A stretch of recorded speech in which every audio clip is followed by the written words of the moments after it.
Okay, so let's talk a bit about using Visual Studio Code to develop NuttX based projects. Okay, um, my focus here will be um, to share a bit my experience with NuttX using Visual Studio Code, right? Because I am a Visual Studio Code user. And also I work with development tools. This is important to say because uh, NuttX is not my day-to-day work, right? It's something that I use on my side projects and etc. I work in embedded Linux with development tools today, and then I think that NuttX is a good real-time operation system for microcontrollers that I can reuse a lot of stuff that I see or that I'm already used from the embedded Linux world, right? So some things remembers me of things that I do on the embedded Linux side and etc. Right? But yeah, it's on the end of the day real-time operation system and focused more on microcontrollers and etc. There is their own development flow, right? And then I want to share some things that I do, some tools that I use to help me on my development flow. Okay, so let's start here by uh, releasing, right? I think that will be the first time that the people will be aware of this. So if you go on the extensions on Visual Studio Code and search by NuttX, you see that there is a new extension for NuttX that is called NuttX Helpers, right? So I spent some time putting some of this knowledge that I have, some of this experience that I have with Visual Studio Code in some tooling inside the extension, so people can easy reuse this. Okay, so um, to talk the truth is that this project started by this desire of have the check patch like we have the check patch for a Linux kernel, right? We have an extension for Linux kernel that does a linter on the C files, right? With the check patch script of the kernel Linux, right? So the idea was to have something similar for NuttX, right? For the code style and everything NuttX related, right? But at the end, I added more features to make my life easier, to configure a workspace and etc. So the idea is to share these features with you today. Okay, so let's do it then. I'm already started here with a workspace. Okay, so Visual Studio Code does not have this definition of a project or a solution like other IDEs have, right? You have a file that has some structure that stores the folders and some configurations. No. On Visual Studio Code, what we have is a folder, right? That is called the workspace. So inside this folder is that you store the configurations, the source files, and etc. Okay, so here what I'm calling the NuttX workspace is the two main repositories that we have, right? The NuttX and the NuttX apps, right? So I cloned it, right? You can see here that I have the NuttX, that is the repository for the actual kernel and etc. And also I cloned the NuttX apps and then renamed it to apps, right? So inside my NuttX workspace could be any other name, right? And but it's better to name this root folder NuttX workspace. So you know that inside the NuttX workspace you have the NuttX folder for the kernel and the apps folder with the examples and etc. Okay, so continuing here, we have the NuttX workspace with these two folders. Okay, will be all the configurations and files that we need to compile the examples of the NuttX and the applications, etc. Right? But to have it better integrated with the Visual Studio Code, we should have some other configurations. Okay. And this remembers that I should talk about the dependencies that I have here on the NuttX helpers, right? If I go here on the tab dependencies here, you can see that when you install the NuttX helpers extensions, this also installs automatically other extensions that I put as a dependency, right? So is the task runner plus, you talked about this one. Also the embedded Linux kernel dev, because we are reusing here the kconfig syntax highlighting and the C tags that will be the same flow and etc. So we can reuse these from the embedded Linux kernel dev extension. Also some extensions to make the syntax highlight for C++ and C better, and one about the buggers, right? Visual Studio Code does not have debuggers inside it, right? What Visual Studio Code has is an API, a way that people from frameworks and other languages can contribute with their own debuggers, right? So we have a native debugger extension that works with GDB, right? So is a very agnostic extension that works with GDB. So yeah, I will talk more about it on the examples and the demos. Okay, so let's configure this workspace to be better integrated with the Visual Studio Code. The first thing that we should do after clone inside this NuttX workspace folder to NuttX and apps is to run the command. You can press Ctrl+Shift+P or F1, F1, and this will open the command palette of Visual Studio Code. You can also, here on the most modern versions, the latest versions of Visual Studio Code, there is this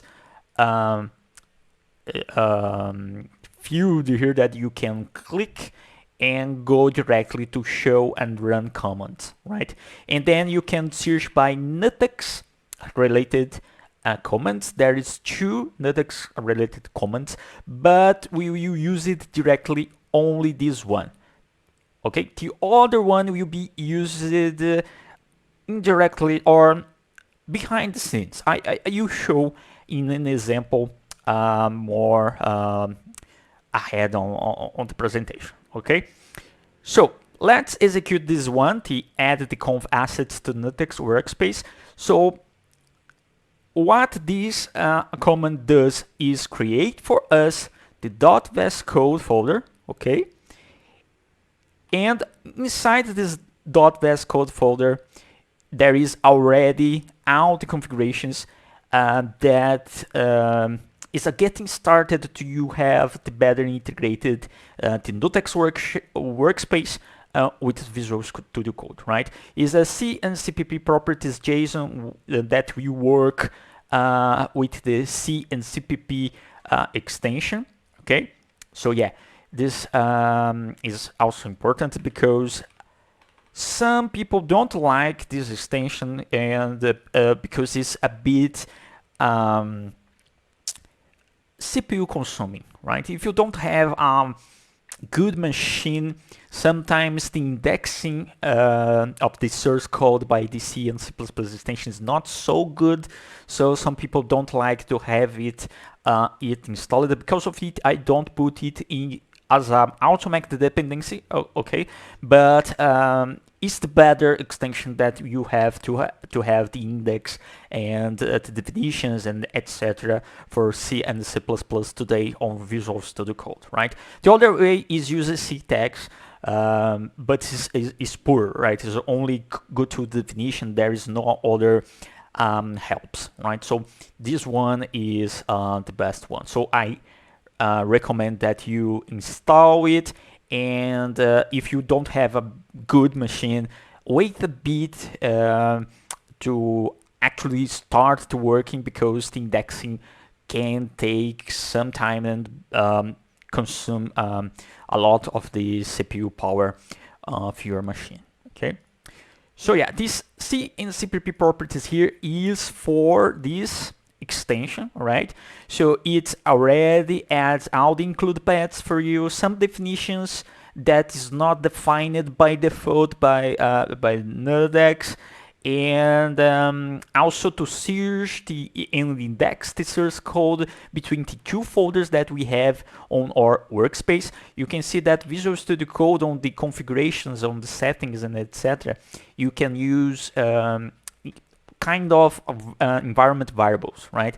This workspace folder means the root of your NuttX workspace. Okay, so you don't need to put relative paths or the absolute path, right? You can use this environment variable, and then Visual Studio Code you replace it with the absolute path for you. Okay, so what we are doing here is telling to the C and C++ extension to browse and index these two folders inside my workspace folder. Okay, the C standard that we are using, you can change, right? There is some options here, is a enumerator, so you can choose the option. Also the compiler path, it comes already filled with the ARM non-ERB GCC, but you also can change for any other compiler that you have in your machine. Okay, so you put the absolute path there, and the C and C++ you use this compiler here. The .config is a feature that gets the generated .config, okay? So if you have a .config already generated or don't want to compile the code, you can put here on this .config sorry property, you can put this .config file generated there, and this will enable and disable sorry, let me take some water.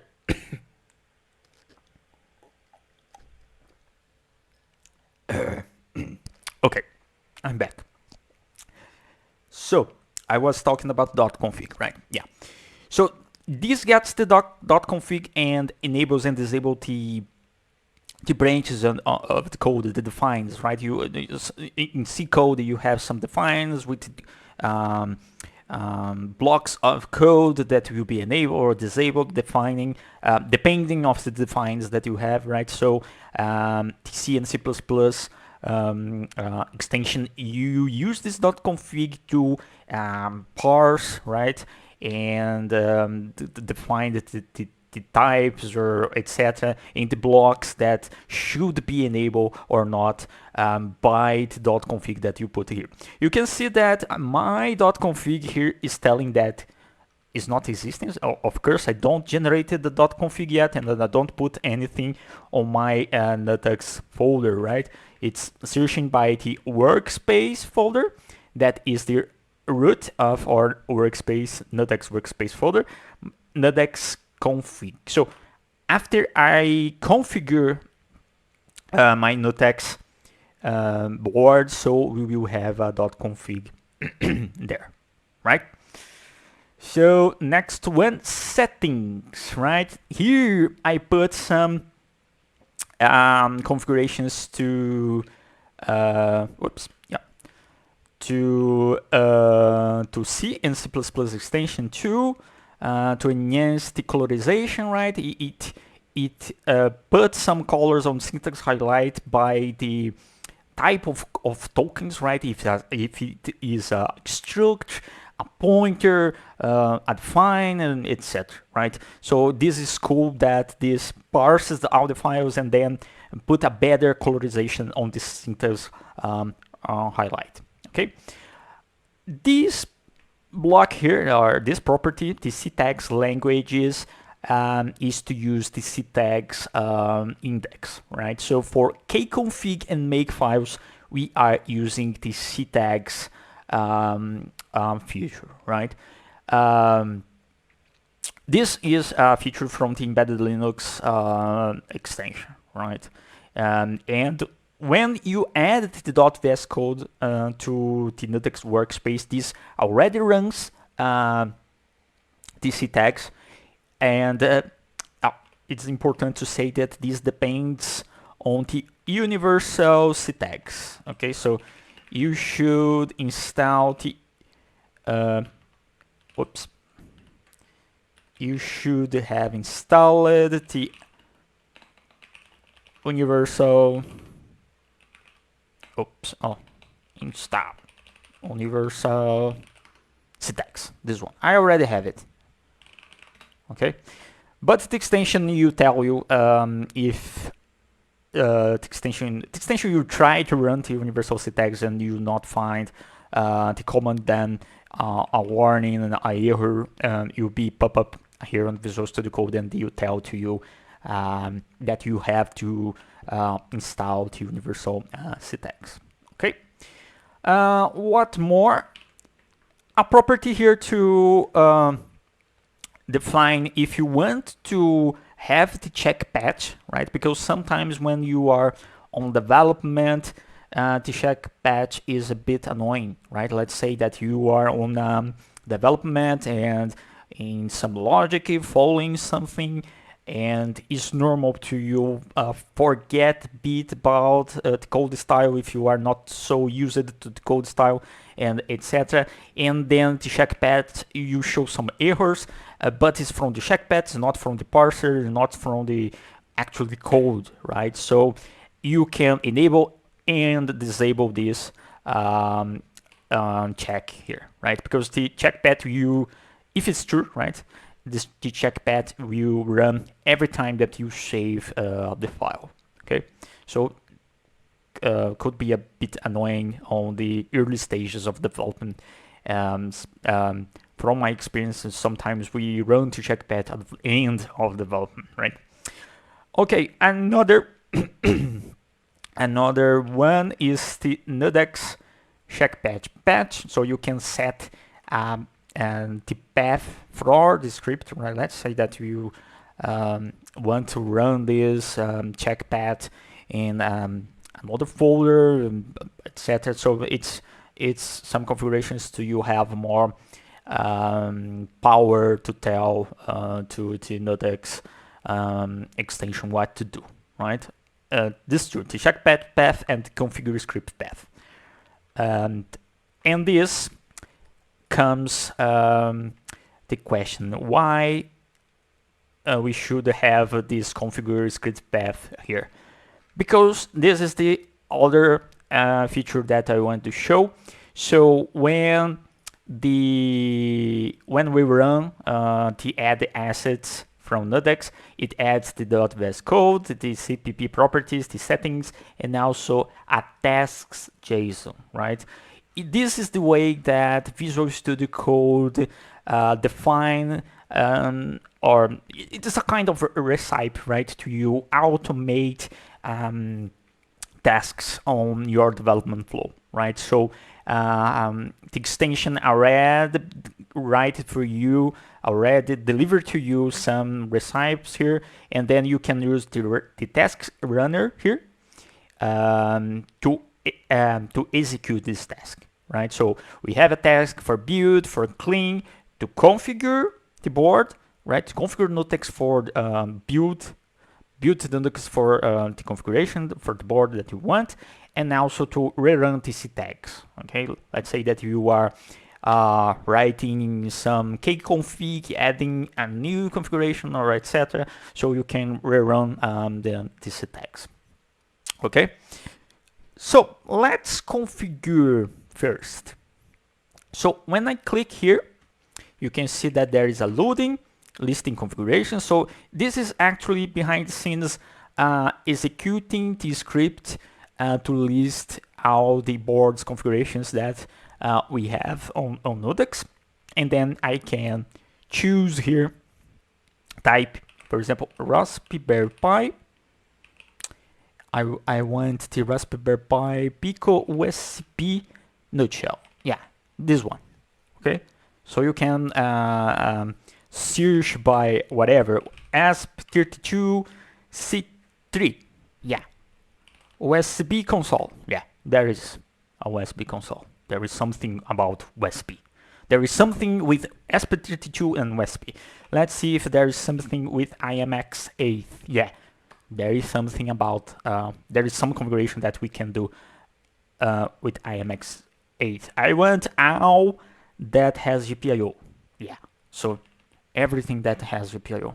So I want only the ASP32 GPIO. Okay.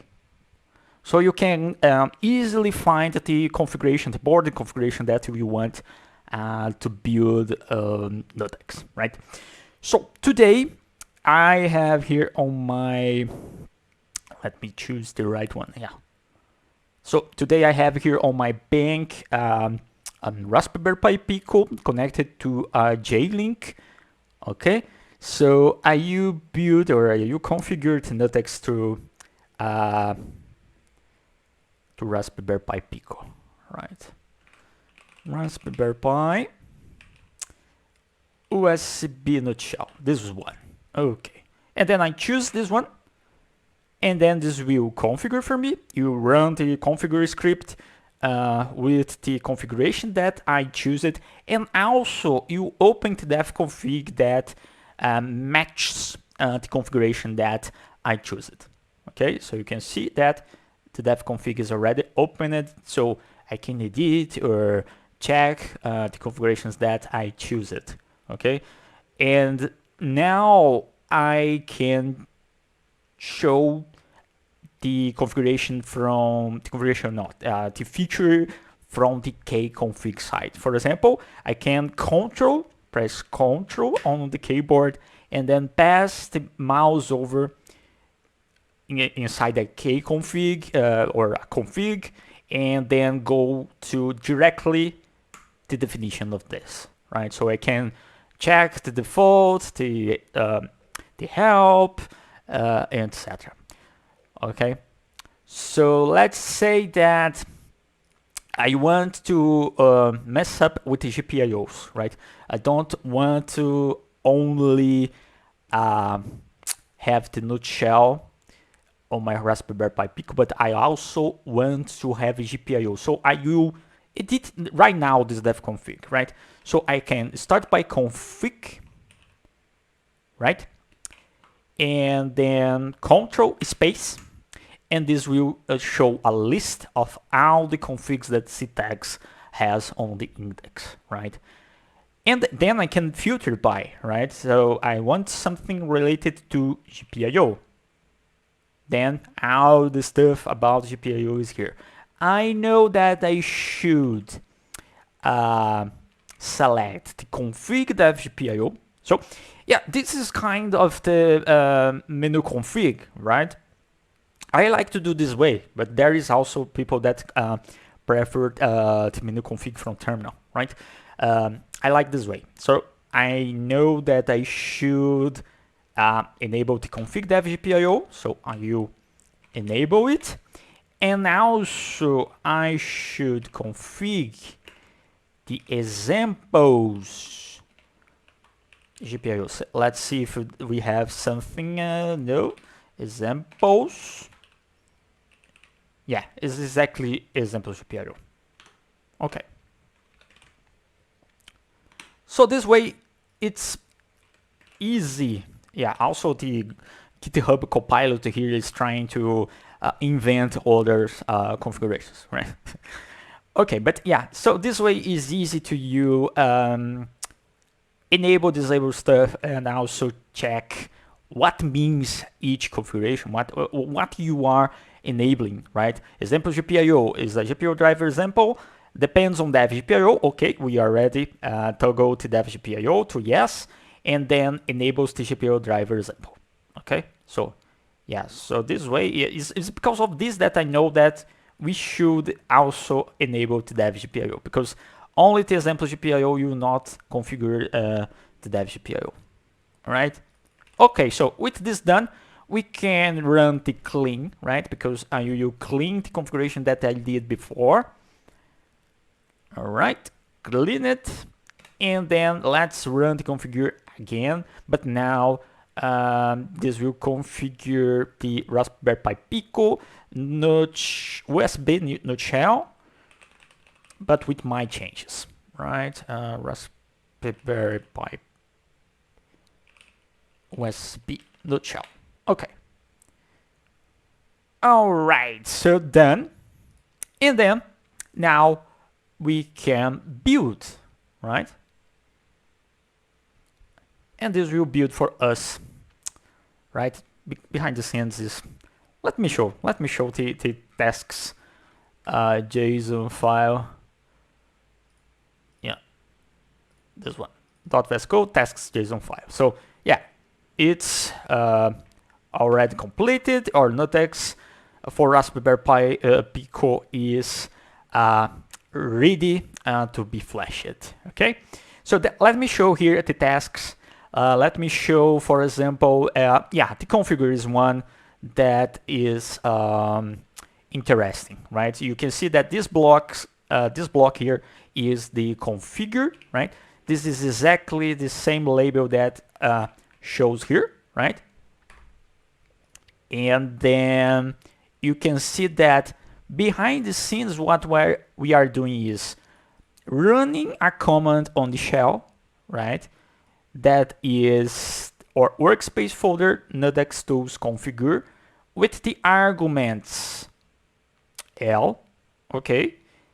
And look here. This is the command that I'm executing by the extension, right? The extension has a command that has this ID, the NuttX choose from configure list. And then it returns the item that we choose it there, okay? And then execute for us the configure, all right? The build, yeah, the build is exactly the same thing.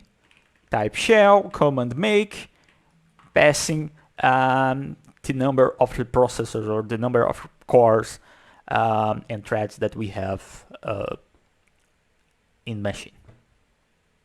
Okay, with some other stuff here, right? Some options, for example, where this will be spawned, right? Where the shell process will be the root folder, right? Also, we can put add some problem matchers. For example, we can put some regex or something to point some errors or something that we get from the output of the command to link or show some annotation on the file, etc. Also to put the icons, right? The icons that should be presented here, and also when we run it, for example, let me put build again. Yeah, you can see that is the flame head, right? Is exactly flame head. Yeah, flame head. Okay. Yeah. So this is the tasks JSON, right? Is default stuff from Visual Studio Code, and you can do a lot of stuff, dependencies, some tasks that depends from the other tasks, so you can call these other tasks before the actually task that you are executing. Call other tasks in parallel. So there's a lot of good stuff that you can do with Visual Studio Code tasks. Okay, so yeah, my timing is ending, and I want to show also debugging, right? So yeah, let's go to the debugging. I already have my NuttX compiled for Raspberry Pi Pico, so I will flash it. Let me go to the NuttX. Let me open a CD and load the NuttX there. Okay, load it, and then I will open the serial. Yeah, it's there. Okay, I have a name here. Uname 8. Yeah, so you can see that I'm running on the Raspberry Pi Pico. Okay, so debugging. All right, how I can debug using the Visual Studio Code. We had on during this NuttX event a good talk about debugging, right? So I will not enter on exactly this stuff, but you focus on the Visual Studio Code, how you can configure debugging, or how you can configure for debug applications using NuttX and Visual Studio Code. So let's go directly to this. Let me open another terminal here. Everything using Visual Studio Code. Let's take advantage that we have this window with terminal. So I can go to NuttX, to NuttX folder, call my open on CD, and no, let me call to open a CD only to open, yeah, this one, only to open the GDB server. Okay, so you can see that my GDB server is waiting for connections on the port 3333. All right, so the GDB server is ready. What I should do on the Visual Studio Code site? Let me close this one. It's important to you close here, okay? And not here on the trash bins, because this will actually close the terminal and close the process. So this one I only close the panel, but the terminals is still running. Okay, so let's go here. Let's use agent.vscode folder. Add here a new file called launch.json. Launch.json. Okay, let's add this version configurations and compounds. That is the default to you get started a new configuration for debugging. And then you can, inside configurations, type control space and type GDB. After that, a lot of GDB options will be showed, right? But the one that we want is this one. Connect to GDB server, right? So type again tab, and this will fill with the default for attached to GDB server. Okay, so here I will change here only to tell you that you can change the name, because the name here will be important only to you see here on this run and debug panel, right? You can see that now we have here an entry that's called NuttX to GDB server, all right? And also what's important here is the executable, that will be the elf file. So I can use here the not the workspace root. GitHub Copilot don't help me so much, but it's this workspace folder, the NuttX folder, and then the NuttX file, right? Because is the NuttX file that is the elf file that we need to load the GDB with. This is the file that has the debug symbols and etc.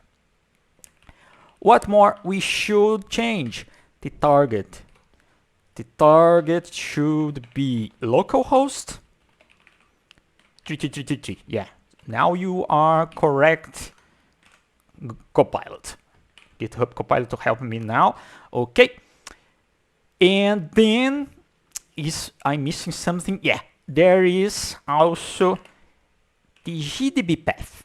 The GDB path should be filled here, should be added here, because if you do not add this, the extension, you try to use the x86 GDB that I have on my machine, right?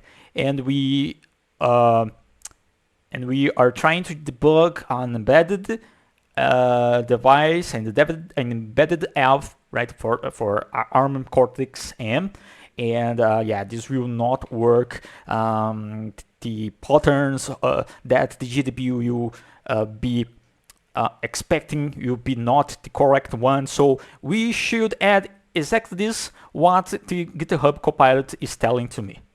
The GDB multi-arc, right? At least on Ubuntu, you have this GDB multi-arc that works for, or at least all the architectures that I tried, the GDB multi-arc works.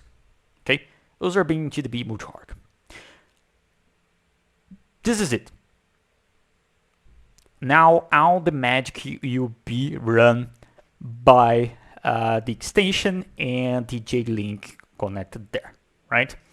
So actually, let's put a breakpoint. Let's put a breakpoint on the hello, right? Is the hello main? Yeah, this one. Okay, so you can see that I have everything here. I have the config. You can go to the configurations, to the definitions of the stuff, whatever. Yeah, this one is from here. Okay, but let's put a breakpoint then here on the printf from the hello world, and let's start. Let's start, because the GDB server is already running.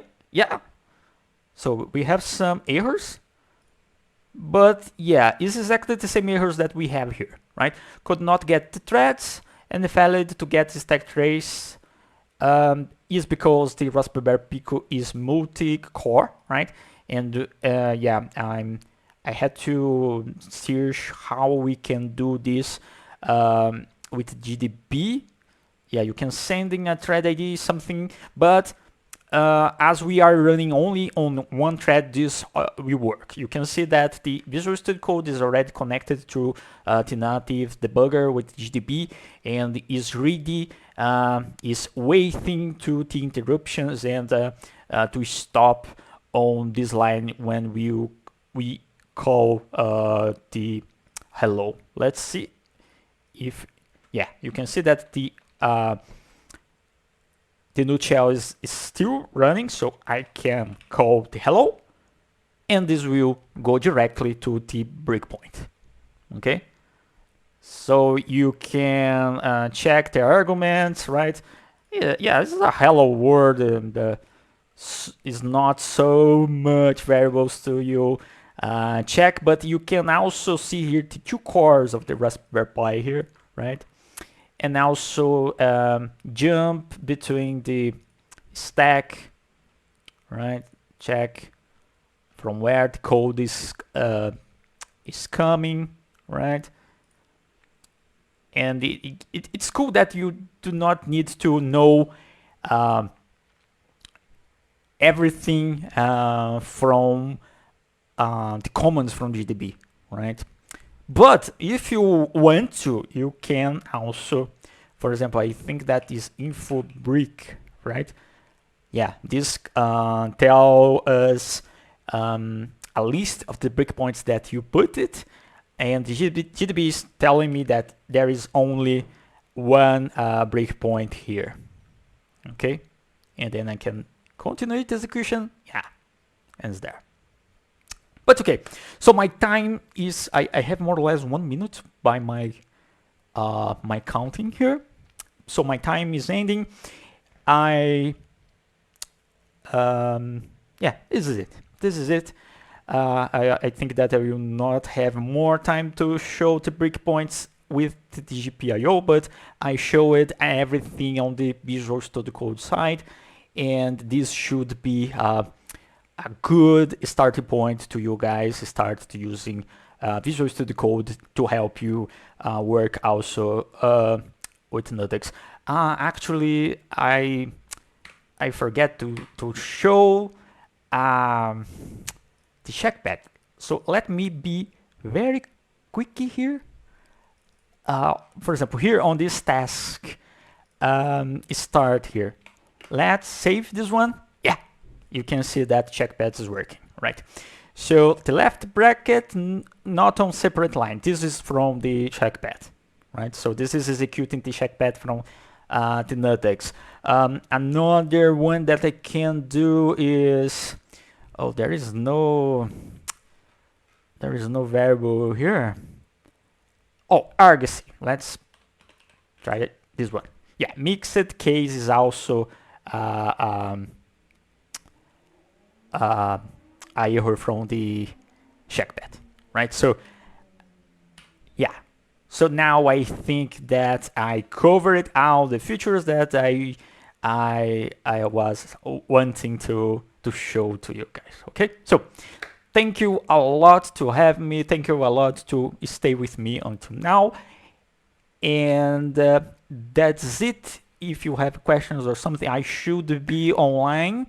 Sorry, I'm not in person this, but we will have opportunities for the next events, I hope.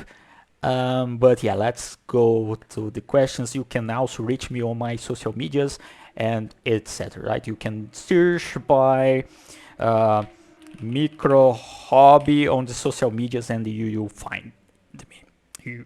Okay. So this is it. Thank you a lot, and bye bye.